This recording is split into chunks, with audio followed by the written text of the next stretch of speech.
Drivers, start your engines!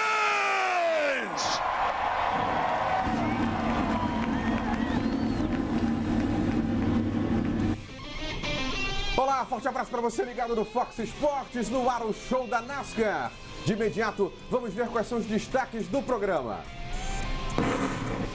Na Xfinity Series, uma pane seca acaba com o domínio da equipe de Joey Gibbs. E Austin Dillon conquista sua primeira vitória do ano.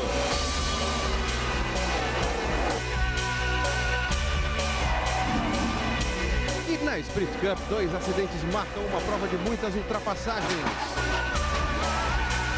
Na prorrogação, Jimmie Johnson mostra por que é o super-homem. É isso aí, deu Superman, você vai ver isso aqui no show da NASCAR. Comigo está o Rodrigo Matar e o Sérgio Lago. Tudo bem, Lago?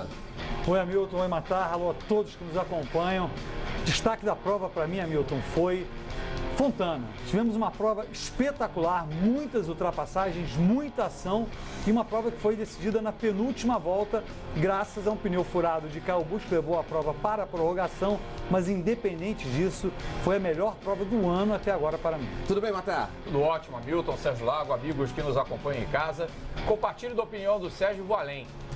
Foi o fim de semana em que os dominantes não ganharam. Kyle Busch na Xfinity Series e Kevin Harvick na Sprint Cup. Os dois lideraram o maior número de voltas no final, como diria o jogo da Batalha Naval. Água! Não deu nada para os dois.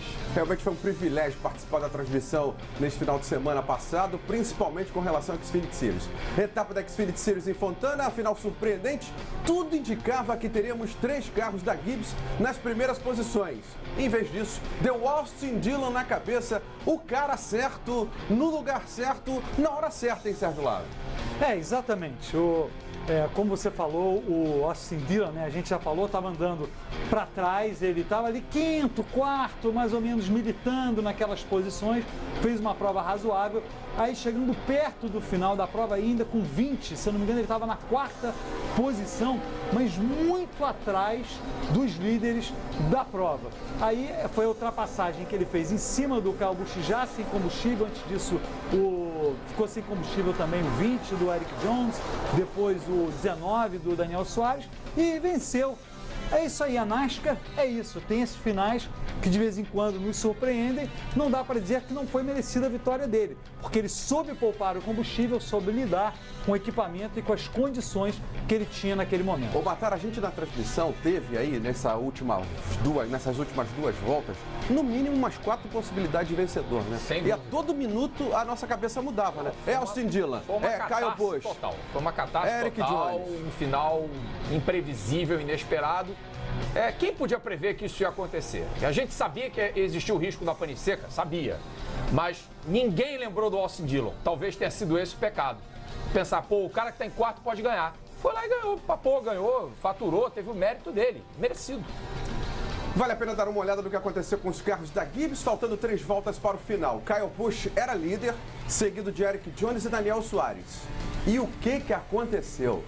Pane seca, faltou combustível para os carros. Olha aí, primeiro com o Erik Jones, que vinha bem pressionando o buchinho e acabou não chegando. E depois o Kyle Busch fica no meio do caminho e ainda tem o pneu dianteiro esquerdo estourado. E aí reclamações do Kyle Busch que queria uma bandeira amarela nessa hora. E ali ele foi ultrapassado pelo 19, é o carro verde do Daniel Suárez. Que aí começa também a ter pane seca. Sim, e eu estava acompanhando a transmissão, Hamilton, estavam você e o Matar, né, e o Hamilton. Daniel Suárez vai ganhar a primeira prova dele, vibrando. Aí, de repente, eu vejo Daniel Suárez.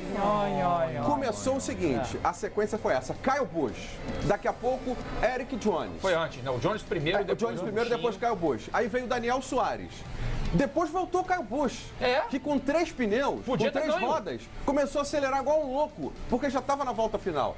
E aí depois veio lá de trás, totalmente fora, a carta do baralho, o Austin Dillon levou a prova. Acho que ele estava mais de 10 segundos atrás.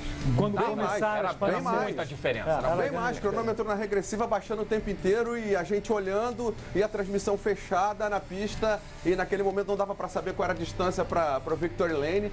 Realmente foi uma chegada com muita emoção mesmo. Erik Jones, que voltou a fazer uma excelente prova, foi o primeiro a ficar sem combustível. Matar, você observou aí na transmissão que ele estava forçando demais, quando todos sabíamos que era preciso economizar, né? E aí faltou o combustível. Pois é, faltou essa malícia do Eric Jones, faltou maturidade para o piloto do 20 para administrar esse desempenho dele. E aí o pecado foi ele ter sido o primeiro a cair na pane seca.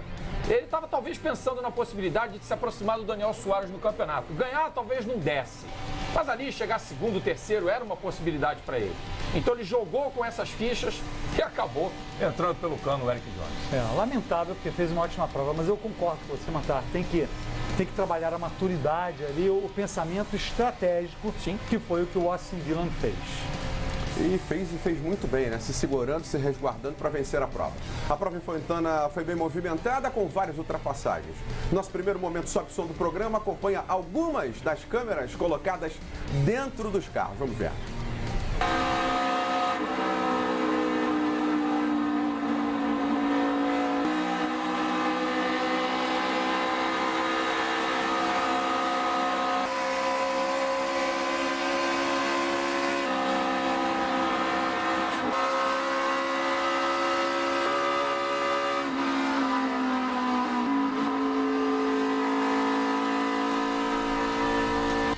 Realmente show de imagens fantástico. Eu acho que está mais enriquecido a quantidade de câmeras on board para essa temporada, hein? Sim, especialmente na Xfinity Series, que não tinha tantas nos últimos anos, eles deram uma melhorada. E a pista de Fontana ajudou, a configuração ajudou, aquele asfalto poroso, né, muito abrasivo ajudou, teve muita disputa. A prova da Xfinity Series foi excelente, eu gostei, para mim foi a melhor de todo o campeonato. Ryan Reed foi penalizado por uma das paradas por uma situação inusitada. Lançamento de equipamento à distância, foi isso? É isso aí, vamos ver a imagem. Reparem só no tanque de combustível, no galão ali. E olha o mecânico do lado esquerdo, ele joga. E o mecânico que está lá recebe uma tocada na cabeça ali. Ele nem viu. Você não pode jogar nenhum equipamento, você sempre tem que entregar na mão do outro mecânico. Pode ser, seja o que for, qualquer peça. E aí ele jogou. É raro a gente ver isso acontecer, mas aconteceu graças ao novo sistema eletrônico de vigilância da NASCAR. Corrida teve emoção, mas teve momentos inusitados também, né? E na sexta-feira, antes da prova, um outro momento no mínimo diferente, que eu confesso nunca tinha visto. Um enxame de abelhas apareceu no circuito. Vamos dar uma olhada. Olha aí. Logo no posicionamento ali, naquela casinhola ali, onde pódio, fica... né? Mais ou menos no pódio, mais ou menos no pódio. Fica o pessoal onde que dá a o pessoal da bandeira bandeira. amarela, o pessoal da sinalização do PSDP. Aí tem que chamar um especialista, né? Pra tirar O cara as tá com abelhas mais ali. medo do que a gente, né? E elas montaram uma colmeia ali, foi um negócio impressionante. Eu fico impressionado como na NASCAR acontece de tudo. Cada hora acontece uma coisa que você nunca espera que vai acontecer. Já teve coelhinho, Já teve cachorro. coelho, cachorro. Já teve um cara bêbado Pato, pulando a cerca. Família de patos É, atravessando família de a patos, pista. é. Família de Impressionante. patos atravessando a pista. Impressionante. Exatamente. Tem de tudo. Depois de Fontana, o mexicano Daniel Suárez segue líder do campeonato. Vamos dar uma olhada na tabela de classificação da Xfinity Series. Daniel Suárez, 182 pontos, o mexicano liderando, depois Elliott Sadler, 10 pontos atrás, essa diferença chegou a ser de 13 durante a corrida. Justin Allgaier, menos 19, Brandon Jones e Ty Dillon fechando o top 5. Alguma surpresa, alguma falta de alguém, Sérgio Lago? Ou classificação é essa mesmo? Um resultado da bobeira do Eric Jones, estava em sexto, em alguns momentos apareceu na prova como segundo colocado, aparecendo em sétimo agora. E destaque para o Justin Allgaier, que mesmo tendo feito uma prova ok, agora está na terceira posição, graças a uma péssima prova do Ty Dillon, que perdeu uma posição na tabela. A gente vai para a primeira bandeira amarela do programa da NASCAR, uma bandeira amarela de competição. Daqui a pouco a gente volta com tudo que aconteceu na Sprint Cup em Fontana. Voltando já.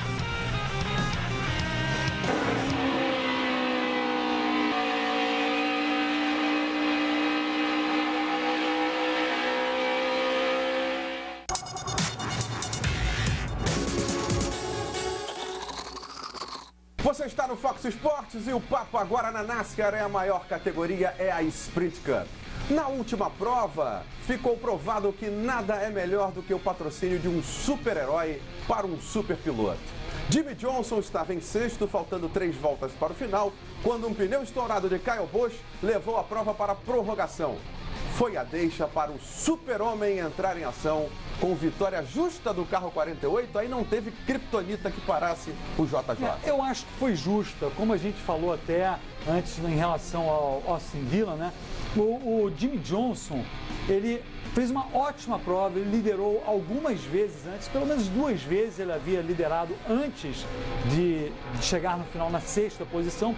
Tinha um bom carro, não era o melhor carro. O Matar falou até sobre isso já, sobre a questão do Kevin Harvick ter liderado o maior número de provas, de voltas, mas no final o Jimmie Johnson estava ali, fez uma relargada excepcional. A gente vai ver a relargada dele, aí alguns dos momentos do desempenho do Jimmie Johnson. Ele ultrapassou, foi ultrapassado, e aí a gente já vê na prorrogação, ele ultrapassa o Kevin Harvick e deu Jimmie Johnson mais uma vez 77 vitórias agora, uma mais do que o grande Dale Earnhardt. Eu acho que a grande questão dessa conquista do Johnson, que na verdade liderou por 6 vezes a corrida, Sérgio Lago, foi a constância. Ele conseguiu manter o carro dele ali firme, largando da 19ª posição durante a maior parte da prova. A partir da 50ª volta, ele não saiu mais do primeiro pelotão. Então, se você mantém ali andando primeiro, terceiro, quarto, eventualmente perdendo um pouco de rendimento, caindo na classificação, mas não perdendo contato com os líderes, é importante. O Johnson é o cara que sabe fazer isso melhor do que ninguém na categoria e por isso vence a sua 2ª prova na temporada, o primeiro piloto dos que já venceram a ganhar mais de uma etapa em 2016. Então, merecido, né? É isso aí, vai aparecendo mais ou menos como apareceu na temporada passada, né? Conseguindo mais de uma vitória na primeira fase do campeonato. É, exatamente. A questão, espero Só que depois por ele uma que ele não perda de produção repita, violenta, né? que ele não repita o que aconteceu na temporada passada, que foi a pior dele. Começou bem na temporada bem, regular, O depois Chase do foi eliminado Chase, logo na primeira, né? naufragou rapidinho. Primeira ou segunda? Eu acho que foi na primeira fase. Foi na Primeira fase. Foi na primeira. 2 fortes acidentes marcaram a etapa de Fontana. O primeiro deles foi com Kyle Larson e que deu uma tremenda de uma panca, hein? Nossa, tremenda pancada do Larson. Mais uma pro prontuário do Kyle Larson, né? Que a Mas gente não nessa ele via foi há traído muito tempo. pelo estouro do pneu, né? O softwall, você vê que resistiu, e a gente depois vai falar da questão das asas, né? Das aletas que são colocadas no teto dos carros, elas cumpriram o seu papel. Houve a demora, né, para ele tirar a rede de proteção, talvez dores, logicamente se queixando de dores, mas o piloto do 42 depois saiu inteiro andando ileso. Mas é uma pena, né? O Larson não consegue dar uma sequência, uma produção na temporada. A equipe também não ajuda, né? A Ganassi não é time de ponta na Se bem que o McMurray está um pouco melhor do que ele esse ano e no Mas ano o McMurray passado. sempre anda melhor. É mais regular. E aí O a gente Larson é vê, Matara, espetacular. que você falou, foi o momento que estourou o pneu traseiro esquerdo. Dá pra ver, o pneu já tá furado. Ele perdeu, foi Ele no vira muro. passageiro do E carro. ele disse que aí ele calcou o freio e foi lá no fundo. Ou seja, não pôde fazer Nada. absolutamente nada. E reparem só a pancada. E esse asfalto não breca o carro, pimba no muro. Ó. Esse carro tem um pouco mais de 1,5 toneladas. E olhem só, ficou com as 4 rodas no ar mesmo. Não foi aquele por pouquinho, não. Ele ficou mesmo com as 4 rodas no ar. Olha, a pancada foi muito feia, hein? Foi. Muito feia essa pancada do Kyle Larson. Daí até a demora para ele tirar a grade de proteção ali na lateral do carro, na janela, e demorar um pouco para sair do carro, tentando se recompor. Né? Foi meio preocupante aquilo. Na hora que eu vi que ele não estava tirando a grade, deu uma certa preocupação, embora a gente já tivesse escutado antes no rádio ele dizendo que estava tudo bem, aí em velocidade real. E aí o detalhe da pancada é que o carro fica íntegro, né? Não se despedaça, Não, a não célula voa. de sobrevivência ficou inteira, absolutamente inteira. Muito bom isso para a segurança do piloto. Outro acidente envolveu Danica Patrick. E ela tem a quem culpar ou não tem, hein, Sérgio Lago? Olha, eu na hora da prova fiquei até com algumas dúvidas. Vamos dar uma olhada no acidente da Danica, né? Mas aí já é no final do acidente. Mas houve um contato com o Kasey Kahne. Depois vendo com calma, né? Depois da prova e tal. Realmente o Kasey Kahne tocou nela, foi claramente o culpado, para mim pelo menos. Ele virou um pouquinho para a esquerda, a gente deve ter a imagem aí aberta, né, do contato da Danica Patrick. Tem um agravante nessa questão toda. O Kasey Kahne estava uma volta atrás dela. Esse é o agravante da situação toda que tirou a piloto do carro número 10 da prova. Ela ficou enfurecida. Tanto é que saiu do carro e não poderia. precisaria Não, fazer o que ela fez, ela E não aí, ó, poderia. olha só como ele chega um pouquinho ali pra cima do carro dela. Tudo bem, de repente ela estava subindo um pouco também, mas ele dá a chegada e aí ela ficou bem zangada com ele, né? Obviamente, depois ele chegou até a entrar na pista para reclamar. Olha aí a imagem. Exatamente. Reclamação ostensiva da Danica. Foi ali, falou com o Casey Kane e ele admitiu a culpa depois, na bom. realidade. Ele Pelo menos admitiu a isso. culpa depois, então assumiu. Vamos acompanhar então o visual da ex-dama de verde no momento do acidente. Vamos ao momento sobe som, o segundo do programa.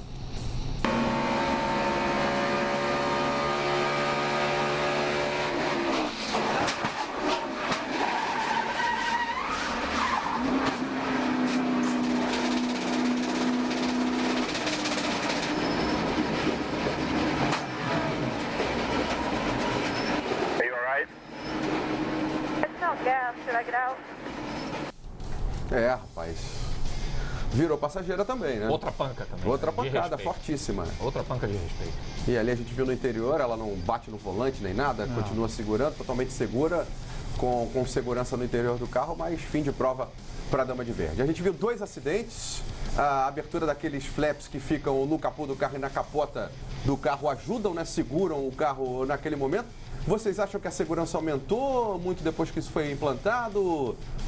Tá dando resultado esses flaps, Rodrigo Matar? Ela, nesses casos aí, especialmente desses acidentes, ela deu resultado. Você vê que a aleta levanta e impede que o carro do Kyle Larson, olha, levante voo no momento desse contato.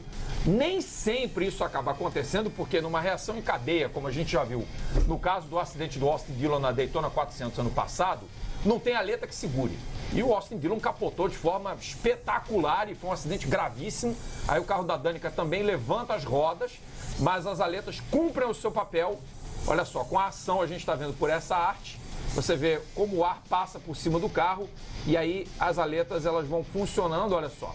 O ar passa por elas, ali vai para cima, E segura o carro segura o carro, no impede solo. que o carro capote. Eu acho que funciona bastante, claro, num Big One, num super acidente. É difícil não segurar. tem como, os carros estão a mais de 300 por hora em algumas situações, a 320 nessa pista eles chegam a 320 km por hora. Mas num acidente assim tem ajudado bastante aí a parte de dentro ali. Ali é exatamente do carro, a parte escavada onde são Exato. colocadas as aletas. Na prova da Truck Series, a primeira em Daytona, teve um acidente horrível com a caminhonete 4. Que eu não- Christopher Bell. Várias capotagens aí. Nesse carro, aí naquele carro, não aí- tem jeito. se alguém- Catapultaram o carro dele, a aleta não funciona. Aí não dá, não mas vai trazer também pro chão. também... Mas acidente assim, um voo espetacular cinematográfico do carro sair assim, não. Em condições normais hoje, não tem mais essa possibilidade. Uma outra situação que chamou a atenção foram os problemas de pneus. Vários pilotos sofreram com isso durante a prova.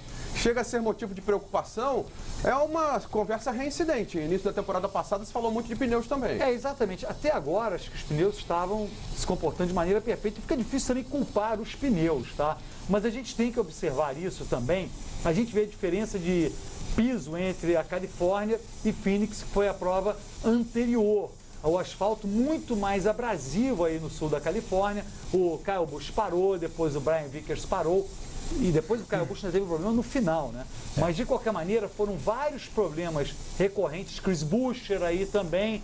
Ou seja, às vezes... Ryan Blaney também, né? Ryan Blaney, o que a gente notou foi o seguinte: dificilmente a gente chegava no final de uma sessão em bandeira verde sem o pneu estourado. Aconteceu uma vez apenas e no final, quando parecia que íamos terminar a prova de novo, numa longa sessão em bandeira verde, o Kyle Busch estourou o pneu e levou a prova para a prorrogação. Na prova da Xfinity Series, achei esquisito o carro do Kyle Busch ficar sem combustível e estourar o pneu. Achei estranho. Procurei, uma olha ligação. Só, pensa no seguinte, existe o desgaste natural de um pneu rodando mais de 30 voltas num asfalto poroso e abrasivo como o de Fontana. Claro, a temperatura interna vai aumentando. E como é o pneu do apoio, sempre o pneu do lado esquerdo é o que vai sofrer mais. Então aí os estouros de pneus são inevitáveis. Alguns até furaram do outro lado. Mas isso tudo por conta da característica da pista do Auto Club Speedway, antigo California Speedway, cujo asfalto não é trocado desde a inauguração da pista em 97. É o asfalto mais antigo de todas as pistas que compõem o calendário da Sprint Cup, da NASCAR principalmente. É uma pista que... prova ótima. Ah, eu adorei. É uma pista que também não é muito antiga, né? Não, de 97, uma pista recente. Faz 20 anos. Tem menos de 20 anos. Tem 20 anos, agora, se considerar 97 Sim, 20 16, são 20 anos. Mas tem pistas muito mais Tem. antigas. Né? Darlington, por exemplo, é Muito mais antiguíssima, antiga. né? O novato, Indianápolis. o novato Chase Elliott voltou a brilhar na pista. Por pouco ele não conquistou o primeiro top 5, hein? O Sérgio Lago elogiou durante toda a prova o posicionamento do Chase Elliott, ouviu? Eu adorei, realmente acho que o Chase Elliott foi espetacular. A gente até já falou dele aqui e tal, mas ele fez uma prova engraçada, porque das outras vezes ele sempre avançava. Nessa prova, ele largou entre os 10 primeiros, oitavo, ficou para trás, caiu ali para a 13ª posição, acho que ele chegou até ir à 13ª, e aí começou a avançar. Ele avançar até ali sétimo, oitavo, tudo bem, né? Tem um carro bom, etc. Mas a partir de determinado momento ele começou a beliscar os grandes ali. Aí não, que era o Austin Dillon. Mas olha só essa manobra dele. Esse aqui é o Joey Logano aqui, de branco, vermelho e azul. O outro era o Cal Edwards. Ele deu um nó neles ali e foi embora. Não, ele não respeitou não. Ele foi embora. E aí ele ultrapassa o Joey Logano e eventualmente ele se posicionou na 3ª posição, faltando 3 voltas para o final, que foi quando o Kyle Busch teve o estouro de pneu e aí depois ele perdeu tempo nos pits, aí ele passou para a 3ª posição. Em rodadas de pits ele chegou a liderar uma volta. Chegou a liderar uma volta. Chegou a liderar. Uma Então, coisa que eu acho que é favorável ao Chase Elliott nessa prova, o acerto do carro dele era muito bom para o stint longo. Então ele sempre avançava quando você tinha uma seção de bandeira verde mais longa. O carro dele estava muito bom na pista. Talvez se não houvesse aquela bandeira amarela, ele teria chegado tranquilamente em 3º lugar. Em alguns momentos ele era o mais rápido, inclusive. Sim, verdade. Passada limpo Fontana, vamos ver agora como está a tabela da Sprint Cup depois de tudo que aconteceu nesta última etapa. Classificação do campeonato com Harvick por pontos liderando, Jimmy Johnson em segundo, Cal Edwards em terceiro, Denny Hamlin, Kyle Busch fechando o top 5. Você tem os 10 primeiros na sua tela depois de 5 provas. Continuamos com 4 pilotos com vitórias, né? Sim. E classificados diretamente para o Chase. Isso aí. E entre esses 16 que estão no momento, o Mark Kenseth finalmente conseguiu chegar no top 16 e o Chase Elliott também. Também é o 16º. E o Stenhouse Jr., que faz um belo campeonato nesse início. Chegou em quinto. Lugar na prova de Fontana. Tem um monte de gente mal, né? Clint Bowyer, Greg mas esse era previsto. Clint Bowyer era previsto. Case Kane, então nem se fala, né? Tem um monte de pilotos Isso lá aqui é pra uma trás. unanimidade, o Case Kane. Totalmente fora da casinha. Não dá mais pro Case Kane.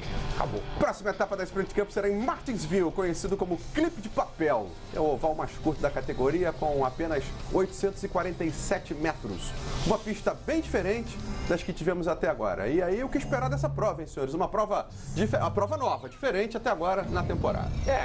Olha, pela característica de Martinsville, um oval muito apertado, muito trânsito, embora tenha menos carros agora em relação ao que nós tínhamos de 43, que era o grid máximo da Sprint Cup, muitas bandeiras amarelas acontecerão. É o palco da polêmica que envolveu na outra prova do Chase o Mark Kenseth e o Joey Logano. Então é uma pista que está marcada no imaginário do fã da Sprint Cup por aquilo tudo que aconteceu na primeira prova do ano. Mas eu não espero nada diferente do que a gente tem visto, pegas sensacionais e vamos ver se a gente tem um 5º vencedor no ano. Não teve na Califórnia, vamos ver se tem em Martinsville. E foi a última vitória do Jeff Gordon na NASCAR. É verdade, bem lembrado. Na prova do ano passado. A prova que classificou ele para a final. Martinsville vem aí, depois de mais uma etapa, chegou a hora de saber como é que está a classificação do nosso bolão da NASCAR. Pode rodar. Cícero Monteiro com Fábio Neres dividindo a liderança, depois Bernardo Alves, Alex Montuanelli dividindo a 3ª posição. Equipe do programa, Thiago Alves, hein? Pela primeira vez em várias temporadas, é o primeiro da equipe, posição de número 183, Rodrigo Matar 144, eu sou 544. Só, Milton? É a pior posição que eu já tive numa classificação em bolão, hein? Só, Milton? E o Sérgio Lago, posição 692. Próxima etapa. O pior é que a diferença de pontos entre a gente não é pequena não, hein? Não é grande, são 27 pontos só. Ah, mas é bastante. Mas são 400 posições a mais, hein? Em 5 provas. Ficou ruim pra você, hein, seu Hamilton? Não sei não. Vamos lá. Quinta etapa só de 30 e tal. O cara tá... Eu sei. Próxima etapa em Martinsville. Vamos aos palpites e, como dizem, os últimos serão sempre os primeiros, né? Então, Sérgio Lago, qual é a sua aposta?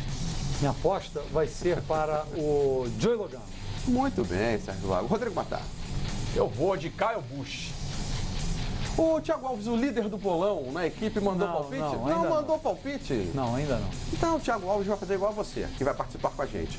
foxsports.com.br/bolão NASCAR. Você envia o seu palpite e participa aqui da prova com a gente, participa do bolão até a hora da bandeira verde. Hein? Meu voto vai para Matt Kenseth. Vou votar no Matt Kenseth em Martinsville. Senhores, valeu. Obrigado, Rodrigo Matar. Valeu, Hamilton. Valeu, Sérgio Lago. Provas da NASCAR, você só acompanha aqui no canal da Velocidade no Fox Sports. Até a próxima. Forte abraço.